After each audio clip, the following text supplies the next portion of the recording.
గంగోరేణుక తల్లిలో డాన్స్ అన్నమాట. పుష్పని ఎంత బాగా యాక్ట్ చేశాడు చూడండి, ఎంత కష్టపడ్డారో. Guys welcome back to our YouTube channel Sai facts. ఈ రోజు మనం పుష్ప 2 మూవీలో హైలైట్ అయిన ఫైట్ సీన్స్, జాతర ఫైట్ సీన్ మరియు క్లైమాక్స్ ఫైట్ సీన్ వాటిని ఎలా తీసారో ఈ వీడియోలో అయితే చూడబోతున్నాం అనమాట.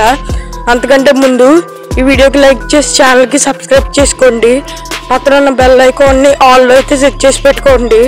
అప్పుడు నేను ఏ వీడియో పెట్టా మీకు నోటిఫికేషన్ అయితే వస్తుంది అనమాట. ఓకే గైస్, ఇంక లేట్ చేయకుండా వీడియోని స్టార్ట్ చేసేద్దాం. జాతర సీన్ విషయానికి వస్తే దీన్ని అయితే ఇలాగైతే రెడీ చేశారనమాట. ఇది మన పుష్ప అన్నని అది అమ్మవారిగా రెడీ చేసే సీన్ అనమాట. దీన్ని ఎలా రెడీ చేస్తున్నారో అమ్మవారిగా అది అనమాట. ఇది వచ్చేసి ముగ్గు పెయింటింగ్ వేస్తున్నారు కదా, ఇంకెలా అందరు మేకప్ని కూడా చూపిస్తున్నాను మీకు నేనైతే.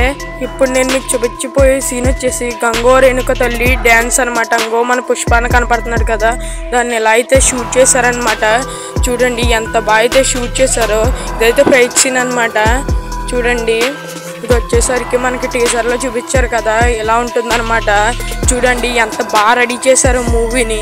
జాతర ఫైట్ సీన్ అయితే ఎంత కష్టపడి అయితే తీశారు సుకుమార్ గారు. చూడండి ఇదైతే డ్యాన్స్ అనమాట. ఇది కూడా ఒక స్టెప్ జాతరలో. పుష్ప అన్న కూడా చాలా కష్టపడ్డాడు. తల్లిలో డ్యాన్స్ అనమాట. పుష్పని ఎంత బాగా యాక్ట్ చేశాడు చూడండి, ఎంత కష్టపడ్డారో. నేను క్లైమాక్స్ సీన్ అయితే చూపిస్తాను మీకు. ఇప్పుడు మన సుకుమార్ గారు అయితే పుష్పకి ఇలా చేయాలని డెమో అయితే చేసి చూపిస్తున్నారు. మన పుష్ప అన్న దానికి మించి అయితే యాడ్ చేశాడు అనమాట. చూడండి ఎంత బాగా ఎమోషన్స్ అయితే యాడ్ చేశారో. ఇప్పుడు చూడండి ఇదైతే షూటింగ్ ఎలా తీశారనమాట. ఇక్కడ తలకే పట్టుకుంటాడు కదా ఆ సీన్ అనమాట. ఇప్పుడు అందరు వెనకాల పరిగెడతారు కదా ఆ సీన్ అనమాట ఇది. ఇంకా మీకు ఏ సీన్ చూడాలని ఉందో పుష్ప 2 మూవీలో ఆ సీన్ అయితే కామెంట్ చేయండి. నేను కుదిరినంత వరకు దాని బిహైండ్ సీన్స్ అయితే తీసుకొస్తానమాట. అలాగే వీడియోకి లైక్ చేసి ఛానల్కి సబ్స్క్రైబ్ అవ్వండి. ఓకే, అందరికీ బాయ్ బాయ్ గైస్.